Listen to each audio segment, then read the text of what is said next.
Унхны унган хүүхэд халуун төмөрчин мэрэгжилтэй аав мах комбинатын ажилчин ээжийн гэрт 1965 онд айлын 6 дахь хүүхэд болон мэндэлсэн. Аав минь 4 дахь охин мэндэлсэнд баярлаж ганган мөрөн гэсэн сайхан нэрийг өгсөн гэдэг.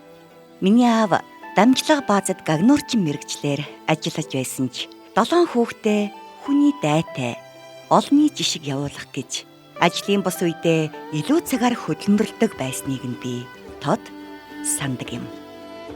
Тийм болохоор миний баг болон өсвөр нас Дунхан толгойнхоо баруун дор ажилчны район гэж нэрлэж байсан энэ л газарт өнгөрсөн.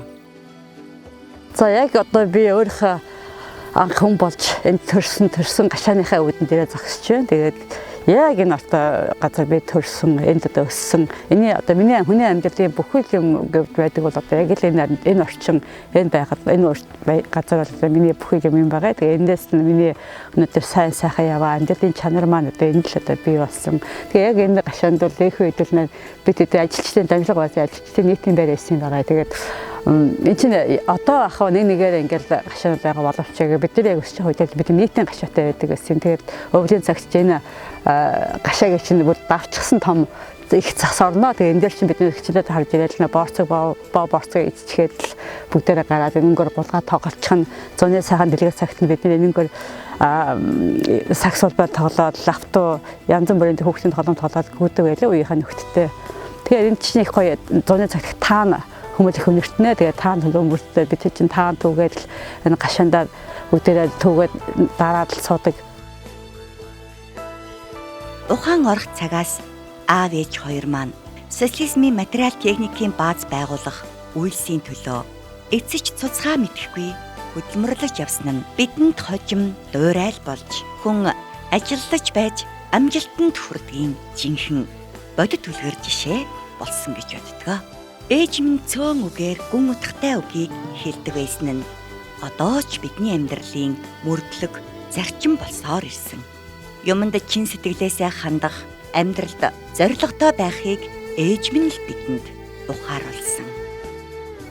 Бунханд байгаа одоо олон одоо ээж аав минь үеийн гөгчүүд одоо хамтаа амьдарч байгаа. Тэгээд би цагаан сараар энэ гөгчүүдээрээ ирж зоолгодог. Тэгээд миний хүний амьдралын одоо сайхан үе гэж хэлэх юм бол одоо энэ л одоо миний үнэхээр одоо амьдралд одоо хамгийн том тусгалтай үе юм аа. Тэгээд Бунхандлын хойд ингээд өсөж энэ сайхан Монгол орондоо тэр тусмаа энэ хэлэн голынхаа энэ бунхныхаа энэ орчин төрсөн нь одоо хяд савшантай хүн гэж өөрийгөө хаттай хүн гэж боддог юм аа. Социалист нийгмээс ардчилсан системд шилжихэд бидэнд ямар ч мэдлэг туршлага байгаагүй. Хөл толгоогүй буужигналцсан санагддаг. Ерөөсө зогсолтгүй хөдөлмөрлөх ганцхан сонголт байсан. Хойш суух хэрэггүй хөдөлмөрлөж хүүхдээ төрүүлээд хажуугаар нь бизнесээ хийгээд л явж байсан. Бид хоёрын амьдралд нэг нь 8 хийж, нөгөө нь хүүхдээ харах, хоёул хамтран ажиллах, аль аль нь өөрийн чаддгийг хийх гээд бие биеэ дэмжиж түшсээр өгсөж уруудсан он жилүүдийг туулж ирсэн. Амьдрал эхлэхээсээ нэг л юмны төлөө хамтдаа зүтгэсэн нь өдий хүртэл хамт амьдарч сайхан гэр бүл болоход нөлөөлсөн гэж би боддог юм. Охидтойгоо найз шиг байна. Миний охин гэхээсээ би хүн гэж үзэн хүндэлж харьцвал өөртөө итгэлтэй, бигээ мэдэрсэн хүн болно гэсэн бодлоор явдаг. Тэднийгээ гэрийн ажлаар дарахаас илүү мэрэгжил боловсралд анхаарч өөрийгөө илэрхийлэх чадвар, өөртөө итгэх итгэл аливаад өөрийн гэсэн үзэл бодлоор хандхад сургадаг та. За би хүн өөрийгөө зурдаг гэдэг юм уу, тэг хүн өөрийнхөө хувь тавиланг өөрөө бүтээдэг гэдэг юм уу, тэр үгэнд их дуртай байдаг. Тэгээ би хүүхдүүдэд бас хэлдэг юм байгаа. Тэг хүний 13-нд бол хүний хувь тавилан бараг багтдаг юм байна. Тэгэхээр 13 би өгөөд төсөөлж байгаа юм бол хүний өөрийнхөө гараар хөдөлмөрөөр хүн өөрийгөө бүтээх нь эргэлөө одоо боломж байдаг юм байна. Миний аймагтаа хийсэн анхны том бүтээн байгуулалт гэвэл Шүр захын төв замыг тавьсан явдал. 2003 онд Нэг бүр нь 5 тонны жинтэй 175 ширхэг хавтан худалдаа авч засварын ажлын хөлс нэмэгдээд энэ ажилд нийт 27 сая төгрөг зарцуулсан. Түн төжмөд бомбочсон ийм зах маань 2003 онд одоо бүр намаг шалбаагаар тогтсон ийм байдалтай байсан юм а. Тэгээд би яг энэ захын үүдэнд яг өөрөө зогсоод арьс түүхий эдгээр авдаг байсан. Тэгээд одоо тэрнээсээ улбарлаач юм уу энэ замыг нэг засах сэтгэл төрсөн юм а. Одоо эргээд одоо бодоход одоо мөнх зориг байжтай хаяа боддгийг. Энэ бол өөрөө Дорн аймагтаа хийсэн миний анхны том бүтээн байгуулалт юм байгаа. Тэгээд энэгээр би өөрөө одоо ч гэсэн энэ замаар маань өөрөө гүйцэтгээд олон мянган хүмүүс одоо энэгээр одоо ажил өөрөө гүйцэтгээд амьдрал хавгаа залгуулад ярьдаг юм харахаар одоо энийг одоо хийсэндээ би өөрөө их урамшдаг. Бизнесийн туршлага гэд ярил бизнес эрхэлж байгаа бүх хүнд туулсан түүх, тохиолдсон бэрхшээл байгаа. Ямар ч бизнес, ямар ч цаг үед шулуун дардан явна гэж байхгүй. Яаж компани хөл дээрээ зогсоох вэ? Амжилтанд яаж хүрэх вэ гэдэл бизнесийн алтан зарчмууд бий. Энэ өрсөлдөөн дунд хүн ухаанаа уралдуулах, сэтгэлээ ариун байлгах гэд тэр бүх зарчмыг мөрдлөг болгож өнөөдрийг хүрсэн гэж боддог юм. Ямар ч одоо их урсгал төвөг бол 2005 онд ашиглалтанд оруулсныхаа дараа би бол ямар ч гэсэн аймагтай бол тодорхой хэмжээний ажлын байр бий болчихлаа гэдэгтэй хэсгэлэх үе байсан. Тэгээд яагаад одоо их урсгал төвийг одоо тэр нийтийн хоолны чиглэлээр байгуулсан байг гэвэл энэ би тийм дотоод ажиллаж их дуртай юм билээ. Ялангуяа нийтийн хоолны чиглэлээр их дуртай. Тэгээд тэр үе чинь манай Дорн аймагт хоолны ажиллагаа орхигдсон дөнгөж л одоо Гуанз гэдэг маягаар л явдаг байсан бол одоо яг яг Азийн хоол орж ирэхээр Европ сонирн байсан баг тийм ээ. Гятад хоол орж ирэхээр чинь тэр болгон манайх ч одоо нэг гятад хоол идчихээг усууд их сонирн санагдсан баг. Тэгээд тэр хэмжээгээр л гятад хоол олон их хүрсэн. Тэгээд гомгоя их Монгол урсгалтын чиглэлүүдэд манай гятад тоогооч маань хийсэн байсан болохоор тэр хоол хүмүүст их хүрчээсэн. Тэгээд тэрний дараа 2012 онд их тал ресторан би байгуулсан баг. Тэр үед л яг нэг ресторанууд нэг гуйлааш нарийн махмтын тиймэрхүү хоол хийдэгсэн бол манайх бол шал өөр урсгалын тий Европцсон тэгээд нэлээд өндөр зэрэглэлийн хоолны орж ирснээр аймагтай бол хоолны соёлыг нэлээд өндөр түвшинд аваацсан гэж би өөрөө их боддгийг. Бизнес дээр зөвхөн миний төдийг миний удирдлаганд ажиллаж буй олон арван хүний хувь заяа хамт явж байгаа учраас эрсдлийг нарийн тооцоолж аргагүй. Бизнес эрхэлж байхад нийгмийн ээлдэв дарамт яалтчгүй тулгардаг учраас манай зарим эмэгтэйчүүд ухарч шантрах нь бий. Тийм болохоор би 2017 онд бизнес эрхлэгч эмэгтэйчүүдийн холбоог аймагт байгуулагдахад эхнээс нь идэвхийлэн оролцож аймаг орны хөгжилд чадлын хэрээр өөрсдийн хувь нэмрээ оруулсан гэж боддог юм.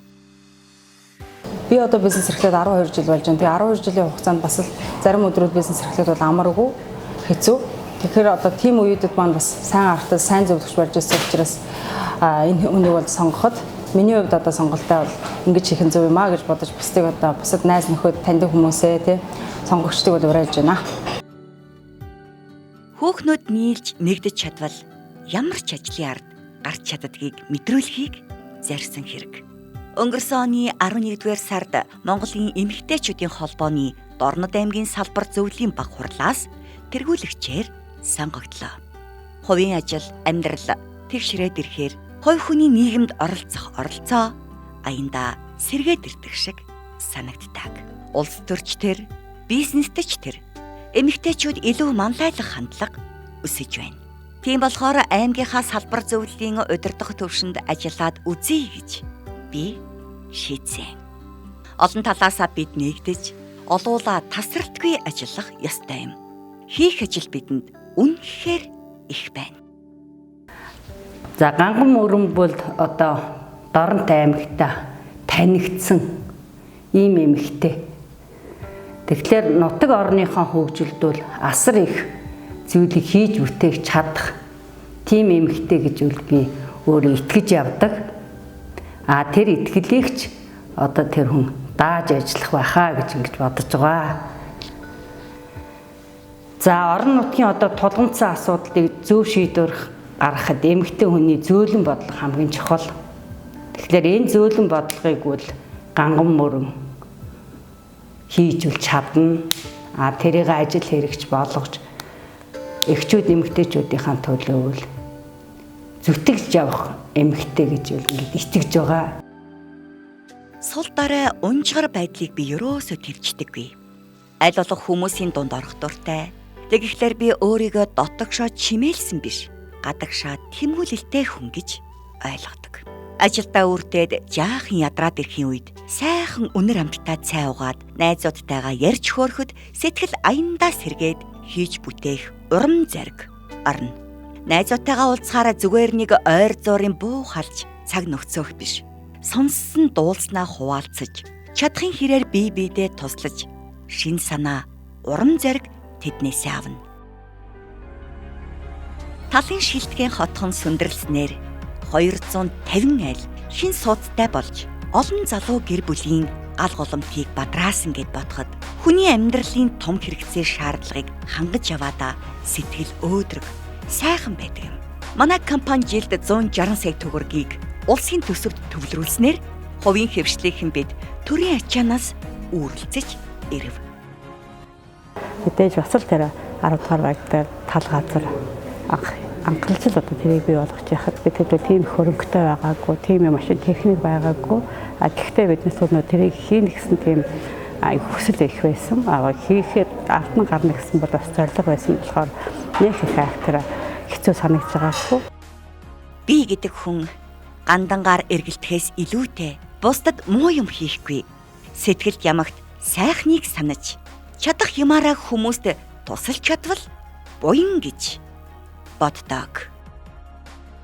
Бусдын төлөө одоо хайрын энд сэтгэл одоо халуун гараа сунгаж чаддаг, бусдын сайн сайхны төлөө хоёргүй сэтгэлээр ингэж ажилдахт нь бол өөрийнх нь ажил үүсгэсэн өөдрөг амьдрал авахуд нь ч гэсэн гэрэлтэй гэгээтэй сайхан байхаа гэж боддог. Тийм учраас ганган мөрнийгөө бол цаашдынх нь одоо энэ их бүтээн байгуулалтын ажил, энэ бусдын сайн сайхны төлөө ингэж хийж байгаа ажилд нь илүү их амжилт хүсэж одоо бас орон нутгаа улс орондоо өөрийн одоо бодит хувь нэмрээ үлдээж үлгэр жишээ болж байгаа манай Дорнот аймгийн одоо бизнес эрхлэгч манлайлагч бүсгүйчүүдийн нэг гэж хүндэлж явдаг юм аа.